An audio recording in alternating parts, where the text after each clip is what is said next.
Assalamu alaikum. Кыргыз халкым. Бүгүнкү орозо айыңыздар менен барыңыздардын орозоңуздар кабыл болсун. Мен Ош шаарынын тургуну Зулпукарова Гүлсанам Ахматбековна. Бул Акпресске чыгып кайрылуумдун себеби президентибиз Садыр Жапаров Камчыбек Ташиевка бүт кыргыз элине кайрылып атамын. Кайрылуумдун себеби Москва шаарында мигрант болуп иштегени барган 2003 жылы туулган уулум Нурмухаммед Токойбаев курьер болуп иштегени 1 ай болгон экен. Ага чейин стройкада иштеп жүргөн. Ошол курьер болуп иштеп жүргөндө жолдон кармап эле ошо сен алып барып наркотик менен кармалды деп чөнтөгүнө салып койгонмун. Кандай кылган билбейм. Балабыз менен сүйлөштүргөн жок. Адвокаттын номери деп адвокаттын номери менен гана чалды бизге. 2 ооз гана сүйлөдү. Мен ушинтип кармалып калдым деди. Чындап эле ошондой кылдымбы десек кечирип коюңуздар деп эле ыйлады. Жок, кылган жокмун. Мен аз эле болот эле иштегенми, мен билген дагы жокмун деди. Башка сөз сүйлөткөн жок. Мен апа узак сүйлөй албаймын деди, өчүрүп койду. Ошодон бери каяка басарыбызды, эмне кыларыбызды билбей, анан аргасыздан ушул жака чыгышка аргасыз болдук. Себеби мен кече акимияттын алдына барып, ушундай эме кылайын десем, мени милициялар кол бутуман тарткылап эме кылышкан. Эч кандай сөз сүйлөткөнгө эме кылбай, ортодо туруп ошол жерде эл журттан Садыр Жапаров Камчыбек Ташиевка кайрылайын. Эл журт көрсө, укса, көргөзсө, эл ушу Ташиевке жетет экен үнүм.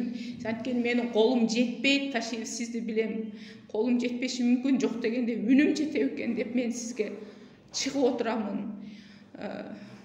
Менин 20 жаштагы балам ашказанда язбасы бар. Эгерде язбасы менен ошол жерде ачка калып ток калып жаткандыр, бирок билбейм. Мен сүйлөштүрүп так аткан жок, көрбөй дагы атам баламды. Анан кокус ден солугуна бир нерсе болуп кала турган болсо мен эч кандай мен үчүн азыр жашоо өтө караңгы да. Эми Садыр Жапаров деле түшүнсө керек баланын күйүтүн. Сиз жакшы түшүнөсүз, анткени сиздин башыңыздан өткөн. Мен сизди түшүнөт, билет, жардам колун сунат деп ушул жака чыгып сизден суранып атамын. Эми мага окшогон энелер толтура болуп атат, анткени мен уктум кече барып ушундай ситуациялар көп болуп атат деп. Анан адвокат эгерде балаңыз сот болот, соттон кийин 6 айга Украинага согушка кетет, аман калса калат, калбаса жок деп айтыптыр. Балам мен ушундай деп атат, апа деп айткычакты уже телефонду колунан алып койду адвокаты. Ошон үчүн мен билбейм кандай кыласыздар, мага жардам беришиңиздерди суранамын. Сиздердин балдарыңыздар, жаныңыздар дагы ысык төшөктө, жеген алдында, жебеген артында, каалагандай майчап, каалагандай жүрүшөт. Сиздер аны түшүнөсүздөрбү, түшүнбөйсүздөрбү? Мени дагы, сиздердин балдарыңыздарды дагы мендей эне туулган болуш керек. Мени түшүнөсүздөр деп ойлоймун. Мага жардам бересиздер деп ойлоймун. Анткени менин балам ал жерде калып кетсе, менин жашоом өтө татаал. 9 жылдан 15 жылга чейин камалып кетиши мүмкүн деп айтып атат адвокатчы. Ал жакта орус, өздөрүнүн орустардан адвокат бериптир. Мен жарым сөзүн түшүндүм, жарым сөзүн түшүнбөдүм. Балам түшүнбөй эле мойнун алдырды, урду, сокту, билбейм, көрсөткөн жок. Мен билем баламды, ичпесе чекпейт, ичпейт, чекпейт. Андай ишке барбашына мен толук ишенемин балама. Себеби биринчи жолу кетип атышы. Тем более 1 ай болуптур, кирер болуп. 1 ай дагы боло элек экен даже иштегенине. Мен андай жолго барат деп ойлобойм. Сиздерден суранамын, акыркы жолу сиздерден суранамын. Себеби мен бул жака чыгышымдын себеби мен башка жака барып арыздансам, мен башка иш менен кайрылдым. Оштун прокуратурасы, милиция органдары эч ким жардам берген жок. Ошон үчүн кыймылдабайт алар, билем мен. Ошон үчүн сиздерге түздөн түз кайрылып атамын. Сиздерден эли журттан суранамын. Жардам бересиздер деп ойлоймун. Сиздерден сураныч, мага жардам берип коюңуздар балдар. Мага акча, башка деп ойлошу мүмкүн, кээбирки мындай фейктер жазышы мүмкүн акча үчүн чыгып атат же болбосо мынтип атат деп. Мага акча башка нерсе керек эмес. Балам 6 саны аман, 12 мүчөсү соо, мен алдыма келсе болду. Мага акчасы дагы башкасы дагы эч нерсеси керек эмес. Ушул күнгө чейин көрүнгөн жерде пособие албай баламды 5 баламды тентирип ар жерде иштеп жүрүп бактык. Балам эми апа мен сизди багам деп кетти эле, бирок ушундай ситуация болуп калды. Эми сиздерден өтүнүп сураймын, жардам берип коюңуздар. Балаңыздын Москвага кеткенине канча болду? Ноябрда кеткен. Үйүңүздө канчанчы бала? Биринчи чоң кыз, андан кийинки. Экинчи уулу. Элчиликке кайрылып көрүңүздөрбү? Жардам берсин деп жана адвокат Орускен элчиликтен бизден адвокаттар жардам берсин деп кайрылып көрүңүздөрчү? Элчиликтен кече мен айтып атпайм, акиметтин алдына бардым. Барып эме кылдым, эми себеби мен мындай болуп атат да, буга чейин дагы башка иштер менен кайрылганмын да. 1,5 жылдан бери ушул күнгө чейин чечиле элек ушул ишимчи. Ошон үчүн мен түз эле президент менен Камчыбек Ташиевка кайрылайын. Анткени бизде иштебейт экен закон. Бизге окшогон бейбечараларга эч кандай иштебейт экен. Даже жөнөкөй участковый тоготпойт экен да. Адам бизге окшогондордучу. Ошон үчүн агам жок. Мен башка нерсе болсо өлүп кетсин күтүп жүрө берет экен. Мен балам үчүн күтө албаймын. Мен 3 күн болду. Ташы тамак жеп, оозуман суу, уйку көрө электин ишенсиңерчи. Мен кандай акыбалда экенин билбеймин. Марки буруп соок мойнуна алдырып койгондор. Видеосу бар, бардыгын мойнуна алды деп айтып атат да адвокатчы. Видеосу бар. Кандай видео десе, ооба мен алганмын деп балам ушунда отургузуп алып сурап видеого тартып коюшуптур. Адвокаттын балаңыздын мурмуш келгенде ошон мойнуна алды деп айтты. Ооба, өзү эле чисто сердечный признательность алды деп койду. Ошол. Эми мен кыскасы айтып атат, злой эме бар, адвокат, сот бар, башкасы бар. Ошого карап чечилет. Анан атет митет деп айтып атат да. Эми билбейм, акча сурап атабы? Акча сураганда деле мен себеби биздин Кыргызстанда өзүбүздүн жарандарды коргобогондон кийин мен Россиядагы адвокатка ишене албайм. Себеби мен акчамды, майли мен акчамды аябайм балам үчүн берип туруп, эртең жок, чындап эле ушундай экен деп камалып кетишин каалабайм да. 10 күнүнөн 1 күн ачыл элек, эч нерсени көрө элек, буга чейин эч жака чыгып көрбөй эле жөндөн түптүз эч нерсени көрбөй бар. Ушундай акыбалга туш келип калды. Мен 31 күнү кызым сүйлөшкөн экен, мен сүйлөшпөдүм. Кызым сүйлөшкөн экен, ошондо биринен кийин уже телефон өчүк болуп калды да. Чалсак такыр албайт. Экиси күнү түнкү саат 10:00 чалды адвокаттын номери менен. Илеп алыптыр. Ушундай болуп калды, мен Украинага кетесиң деп атат дегенде уже колунан телефонду алып койду да. 2 ай жатат экенмин, 2 айдан кийин Украинага кетесиң деп атат деди. Значит, бул жерде Акылбек Жапаров айткандай эшелондоп жөнөтөбүз кыргыздарды дегендей, эшелондоп барып ошол жакта Украинага курал болуп атат да. Буларды просто жаш балдар, сөөгү сактуу, саулаттуу менин балам. Значит, ошол балдар керек болсо керек деп ойлоп атам да. Не себептен оны коркутушу мүмкүн Украинага алып кетет, барасың согушка деп айтып атат деди. Колунан телефонду алып койду. Болду, ошол боюнча бизди такыр сүйлөштүрбөй койду. Ким айтканын айттыбы? Адвокат айтты деди. Ушинтип айтып атат апа, 9 жылдан 15 жылга же болбосо Украинага кетесиң деди. Ошону болду, колунан алып койду телефонду. Кандай деген окшойт анда? Ошондой деген окшойт да. Ооба. Ошол экен жолу деди, болду, башка. Ошентип сүйлөп атканда телефонду колунан алып койду. Башка сүйлөштүргөн жок. Сен запись кылып алган жоксуздарбы? Биз мындай кандай десем, андай нерсе башка түшпөсө билбейт экенсиң да. Тем более баягы балам ыйлап чалса эле не болду экен деп түшүнбөй калдык да биз. Жакшы кызымдын номерин билет экен жатка. Кызыма чалып, атасына чалды. Ата деп эле ыйлап алган экен. Не болуп кетти, ушундай болду. Эми не болот деди. Сен алдың беле канчадан бери иштеп аттың эле деди.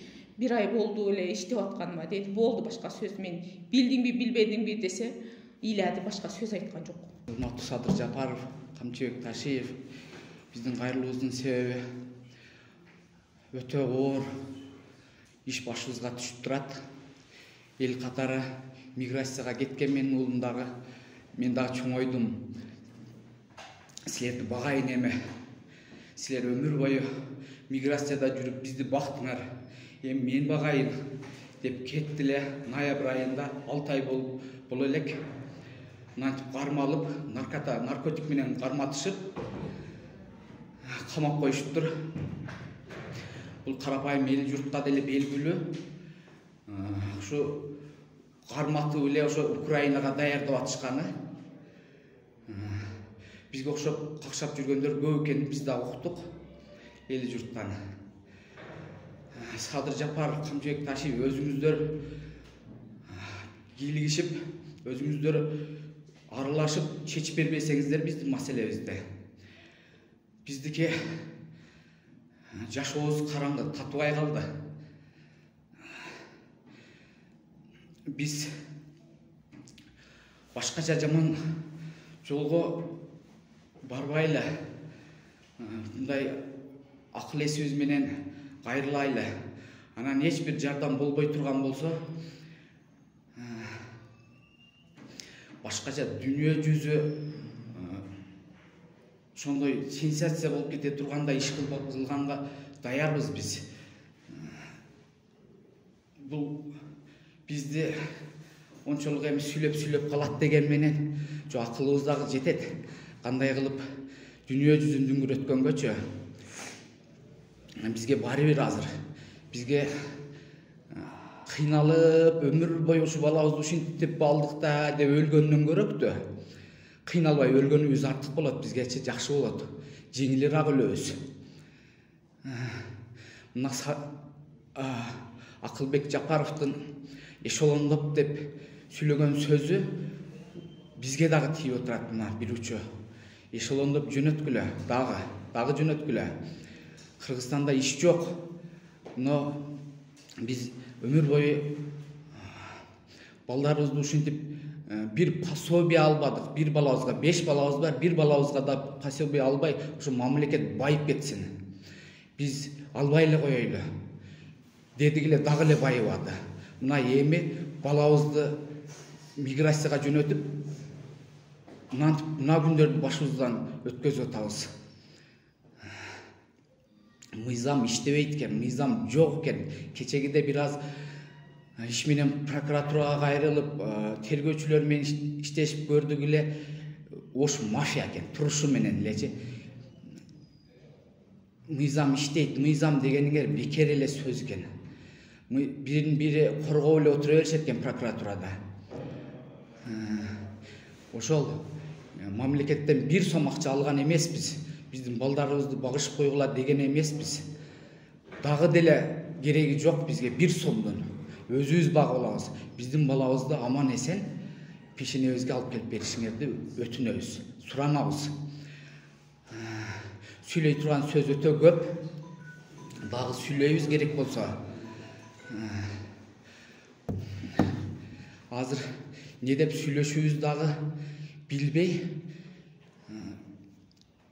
акылыбыздан сөзүбүз качып, оозубуздан сөзүбүз качып турган мезгил.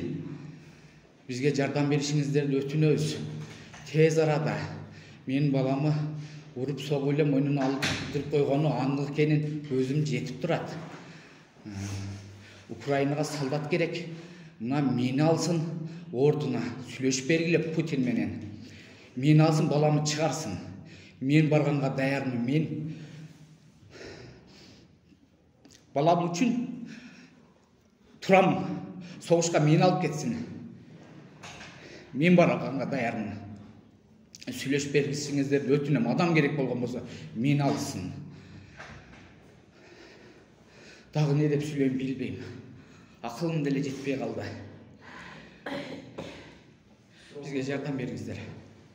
Ал жакта кайсы компанияга көрөр болуп жүргөнсүздөр? Ооба, стройкада иштеп жүрүп, стройкадан бир пулну чогулта албадым, болбойт экен, жеген ичкериме ашпай таат. Пул сала албаймын, сала албасаң mayli айланайм, аман болчу, келе берчи. Мен пул салайын сага. Сен келе берчи, билетти мен алайынбы деп айттым эле. Бұдан бір 3 күн, 4 күн мұрда айттым еле. Апасына дағы айттым, сен айтчым, маға көмбөйт атқо бұның балаң. Десем, апасы дағы айтып отамын, келет, Құда қаласа, мына 10-15-теріне келетін деп әрекет қылып атат. Деді, біздің ақчабыз жоқ емес, бар, билетіне салып береміз, керек болса, башқасына дағы даярбыз төлеген көчі. Дағы не деймін, балам стройкада атчығы пұл салған жоқ, 6 айдан берече, 1 сом пұл салған жоқ. Пұлым çoğaltalбадым, жетпей тат, тамақ ашыман жетпей тат, квартираман ашпай, документ, ошентип жүрүле 1 сом пұл салбады, текшерістін, любой банктанчы. Ошентип жүріп, мына күнге түшті да, шу күнді көріп атат. Емі бұл елге белгілі, билет елші, қарапайым ел біліп қалыпты бардығыншы, ошоға даярдап атат, деулі отырышады. Сөйлей тұрған сөздерім жаман көйлі, ақылман ұчып кетті. Соңында жоқ болса, қосымша жоқ болса жетті әрі? Оға, ошоны бийликке тезирээк жеткизип, сиздерден суранычы журналисттер, тезирээк жеткизип беришиңиздерди өтүнөбүз. Анан дагы эле жардам болбогон болсо, дүйнө жүзү таң кала тургандай иш кылабыз. Акыл жетет огочу.